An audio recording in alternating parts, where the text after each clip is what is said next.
Okej, zëri Saliani. Mua janë përpjek... Edhe për këtë që deklarë. është përpjekur gjithë qeveria, me prokurori, me gjykata, me shërbim informativ, me polici, me dreq, me të birin, dhe nuk më kanë gjetë asë gjë, dhe më kanë eq nga garat, edhe më kanë eq mandatin, e më kanë ndaluar kandidimin, se i mundja, se nuk më gjenin do të akuz tjetër, më kanë dënuar për fjallën.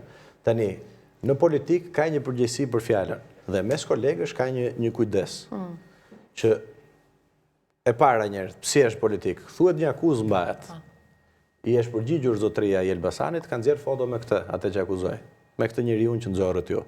Së dyti, institucionet ndërkombëtare kanë skeduar për arsye të problemeve me krimin, personazhe tjerë që kanë lidhje me krimin. Unë kam vetëm një lidhje, denoncimin e çdo bande kriminale nga Shkodra në Korç, nga Vlora në Dibër, denoncuesi më i madh i krimit të partisë. Si e merrni këtë? Po çfarë ju them unë, domethënë unë jam drejtuesi i krimit të organizuar sipas gomarliqeve.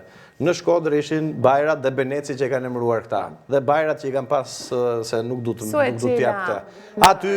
Aty që u akuzua nga kolegët që i kanë aty tani, që u akuzuan që kanë blet firmat për këta në zgjedhjet 2021-shit.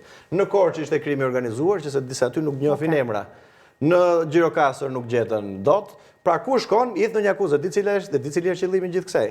Qëllimi i gjithë, po themi, gomërlëku të thënë në publik, është ta heqin fokusin nga i det, por hajde përballemi me këto njerë.